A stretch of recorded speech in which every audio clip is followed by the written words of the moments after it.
Ya, saudara, Anda masih di Sapa Bali Pagi Ruang Psikologi dan Nitya di sini masih ditemani oleh Mbak Kiki nih.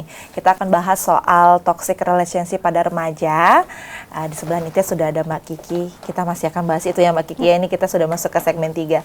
Mbak Kiki, tadi terakhir kita bahas soal ternyata di luar sana banyak masyarakat gitu ya, teman-teman saudara-saudara yang dia nggak sadar kalau dia itu ada di toxic relationship, sampai akhirnya kita juga tadi sempat bahas soal penyebabnya kenapa kira-kira dia nggak sadar. Mbak Kiki, ini ada satu fenomena ya Mbak Kiki ya, kita mungkin diskusi sedikit. Dalam beberapa hal itu ketika dia misalkan sudah mulai sadar gitu Mbak Kiki, oh kayaknya hubunganku menyakitiku nih gitu. Kemudian pada saat ingin selesai, ternyata si pasangan atau ya pasangan ya, dalam hal ini pasangan itu mengungkapkan sebuah kalimat yang bikin kita ujung-ujungnya mau nggak mau balik lagi. Kayak misalkan nih, kalau kamu selesai sama aku, kamu nggak bakal dapet pacar yang sebaik aku. Atau kalau kamu selesai dari aku, kamu nggak akan dapet pacangan yang sesayang aku sama kamu. Nah, yang itu gimana Mbak Kiki? Kalau misalkan itu terjadi kan justru kalau misalkan kita yang awalnya sudah mau mengakhiri, tapi karena dikasih omongan gitu, ya wajar kita jadi, oh iya benar juga ya, nanti aku sama siapa. Itu kenapa sih Mbak Kiki bisa terjadi? Sebenarnya bisa diatasi nggak sih yang seperti itu Mbak Kiki? Sebenarnya bisa. Dan kenapa sih itu terjadi? Kembali lagi sama pelaku pasangan kita. Itu salah satu cara dia mengancam kita untuk tidak lepas dari dia. Artinya gini, ketika dia udah bisa pegang kendali nih atas diri kamu, gitu ya. Jadi dia tidak akan mau melepaskan, tidak mau melepaskan kita. Aku udah bisa pegang kendali kamu dengan baik, aku udah bisa mengontrol kamu juga. Ketika kamu udah mulai menyadari bahwa, oh ini nggak baik, nah mulailah untuk mengancam seperti itu. Nah, kondisi yang mengancam seperti itu tuh akan semakin lama semakin memperburuk kondisi psikologis. Psikologis si korban. Gitu. Jadi sebenarnya kalau misalkan teman-teman di sana tahu kasus tentang Kesha Ratuli yang ngebahas tentang toxic relationship-nya, di sana kan dia menjelaskan bahwa pelaku atau pasangannya itu sering sekali mengancam seperti itu. Kalau kamu putus sama aku, kamu nggak bisa dapetin yang lebih baik lagi. Kayak gitu. Tetapi si korban atau si Kesha ini, dia bisa memutuskan. Artinya dia mengambil keputusan yang bagus, yang berani untuk lepas dari itu. Gitu. Tapi setelah sekian lama itu ya Mbak Kiki ya? Setelah sekian lama dia berani untuk melakukan itu. Artinya apa? Sekarang dia menjadi lebih baik lagi, kayak gitu. Sama halnya aja kayak misalkan kita udah diancam nih sama pasangan kita, kamu nggak akan mendapatkan yang jauh lebih baik daripada aku. Itu kan hanya salah satu ancaman untuk menakutkan kita. Tetapi balik lagi sama diri kita sendiri, kita mau lepas nggak nih dari toxic relationship ini? Benar. Kita mau pergi nggak? Kita mau jadi lebih baik nggak? Kayak gitu. Kalau misalkan kita udah punya penilaian, udah punya persepsi bahwa aku mau lebih baik, aku mau lepas dari hubungan yang tidak sehat ini, artinya ada keputusan yang berani. Sehingga ketika kita berani untuk mengambil sebuah keputusan yang tepat, maka itu akan juga memberikan dampak yang positif kepada kita sendiri. Iya, karena ya itu tadi ya, kalau misalkan sudah seperti itu hubungannya, buat apa dilanjutkan lagi gitu ya Mbak Kiki. Tapi beberapa kondisi juga ada itu yang mungkin dia juga merasa, oh pacarku sayang soalnya sama aku, tapi di satu sisi dia kasar juga, yang itu ternyata lebih sulit juga ya Mbak Kiki ya untuk mengakhiri ya. Jadi kalau misalkan kita bisa bahas tips-tipsnya nih, gimana sih caranya kita lepas dari toxic relationship itu, buat teman-teman yang mungkin sekarang ada di posisi itu, coba deh teman-teman kayak menuliskan kegiatan apa aja sih yang udah dilakukan selama menjalani hubungan ini. Terus coba deh dihitung, mana sih yang lebih banyak antara negatif dan positifnya. Jadi itu kita juga mulai memahami, mulai menyadari gitu. Oh ternyata kita selama ini terjebak ya sama hubungan yang tidak sehat. Kayak gitu. Kalau misalkan hanya dipikir-pikir aja, pasti akan memberikan banyak alasan. Yang tadi itu, dia tuh sayang, dia itu perhatian gitu. Tapi coba deh kita tulis satu-satu. Dampaknya ke kita nih apa sih? Karena kita namanya juga pacar ya, kita punya sense untuk membela kadang-kadang Iya, ya Mbak Kiki ya. Padahal sebenarnya kalau kita pikir-pikir lagi ya, ada banyak hal yang juga bisa menjadi alasan kita untuk segera keluar dari hubungan yang toksik itu. Mbak Kiki, kita bahas soal dampaknya dong Mbak Kiki. Sebenarnya kan kadang kita menganggap sepele ya dampak dari hubungan-hubungan yang tidak sehat, baik itu dengan teman atau dengan keluarga misalkan, dan dengan pacar nih khususnya sekarang. Kalau dampak psikologisnya Mbak Kiki, terutama untuk remaja, itu seperti apa sih Mbak Kiki kalau ternyata sudah terlalu lama gitu terkungkung di hubungan-hubungan yang tidak sehat Mbak Kiki?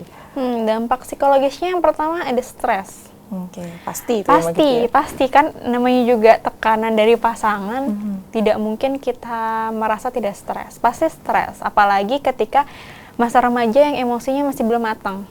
Mereka akan bingung gimana caranya mengatasi ini, apalagi kalau misalkan sama pasangan. Iya. Ya aku sayang, gitu. Aku suka, gitu. Akhirnya mereka akan cenderung kayak ya udahlah, pacar sendiri, ya udahlah aku nggak mau kehilangan, kayak gitu, balik lagi karena emosinya tadi yang belum matang gitu. Kemudian coping stresnya yang tidak tepat, hingga akhirnya yang awalnya jadi stres, dampak selanjutnya adalah seperti social anxiety, kecemasan sosial. Apalagi kalau misalkan di dalam toxic relationship itu ada abuse. Ada kekerasan fisik, verbal. Akhirnya kan dia cenderung takut untuk bertemu dengan orang karena udah mengalami itu gitu. Selain itu juga ada panic attack. Merasa panik ketika berkomunikasi dengan orang, dia akan takut salah, karena yang tadi itu manipulatif, kemudian ada controlling juga dari pasangannya. Akhirnya dia merasa panik untuk melakukan sesuatu.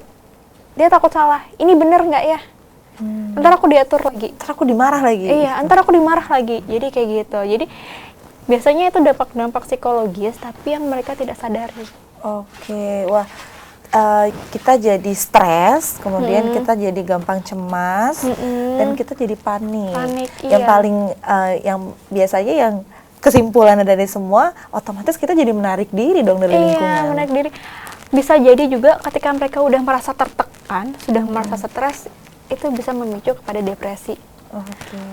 Kemudian ada ide untuk bunuh diri, self-harm, nyakiti diri sendiri, karena nggak tahu bagaimana melampiaskan emosinya, kayak gitu. Ada beberapa kasus juga ya Mbak Kiki yang kita pernah lihat di televisi atau di media sosial, media cetak juga, yang anak remaja yang karena putus cinta atau karena hubungan dengan pasangan sampai akhirnya memutuskan untuk bunuh diri. Ya, mudah-mudahan itu tidak terjadi dengan orang-orang di sekitar kita ya Mbak Kiki ya. Jadi sebaiknya sedini mungkin kita sudah bisa deteksi nih, wah kalau misalkan hubungannya seperti ini, aku harus kayak gimana nih? Kalau misalkan temanku kayak gini, aku harus gimana? Nah, kalau bahas teman ya Mbak Kiki, kan tadi kita udah bahas soal apa yang terjadi jika itu terjadi pada kita. Tapi nih ada beberapa kondisi juga mungkin itu tidak terjadi pada kita, tapi ternyata terjadi di lingkungan sekitar kita, teman baik kita atau keluarga kita gitu.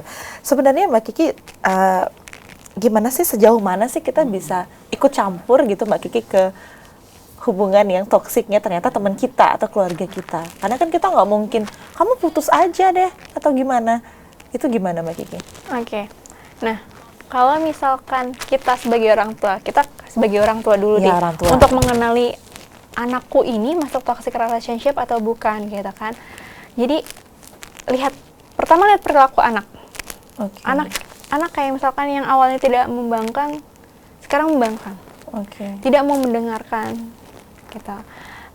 Kemudian cenderung untuk selalu melawan terus. Nah, itu.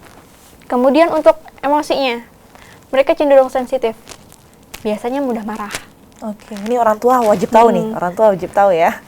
Mudah marah karena mereka nggak mau diatur sama sekali.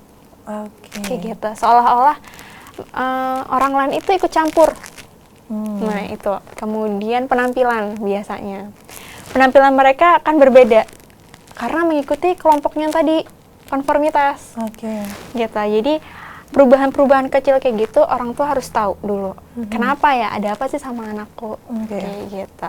Kemudian kalau kita sebagai orang tua dan orang terdekat, ketika tahu nih teman kita atau anak kita gitu, sudah termasuk dalam toxic relationship, sebenarnya yang paling penting adalah di awal jalani komunikasi. Oke. Ketika orang tua sudah menjalin komunikasi dengan baik dengan anak, kelekatannya itu ada. Jadi anak akan mudah terbuka sama orang tua. Cerita gitu ya. Jadi orang tua juga akan bisa lebih dekat lagi dengan anak dan teman-temannya. Orang tua akan tahu, oh temennya si anakku ini, pasangannya yang ini. Terus orang tua juga akan bisa mencari tahu lagi bagaimana karakter mereka, bagaimana pergaulan mereka, bagaimana lingkungan mereka, kayak gitu. Kemudian kita juga bisa memberikan penjelasan hubungan yang sehat itu seperti apa, hubungan yang tidak sehat itu seperti apa. Kayak gitu. Jadi mereka juga bisa belajar untuk memahami gitu kan. Karena masa remaja itu mereka harus perlu arahan juga. Iya. Biar mereka kenal lingkungan sosialnya mereka itu seperti apa sih. Jadi nggak hanya konformitas aja, hanya ikut-ikutan aja tanpa memilih yang mana yang baik dan mana yang enggak. Kayak gitu. Jadi itu langkah preventifnya lah Preventifnya. ya. Kita harus membangun komunikasi dulu dengan orang-orang di sekitar kita, terutama anak nih, untuk orang tua yang punya anak remaja, sehingga pada saat ada yang seperti itu kita juga lebih mudah masuk untuk mengarahkan anak-anak begitu ya, Mbak Kiki. Mungkin kita akan bahas lebih lanjut soal gimana tips kita untuk bisa memberikan masukan atau tips untuk diri sendiri supaya kita terbebas dari toxic relationship. Tapi selain satu ini, Mbak Kiki, saudara, kita masih akan membahas soal toxic relationship pada remaja. Tapi setelah yang satu ini, untuk itu jangan kemana-mana, tetap di Sapa Bali Pagi Ruang Psikologi.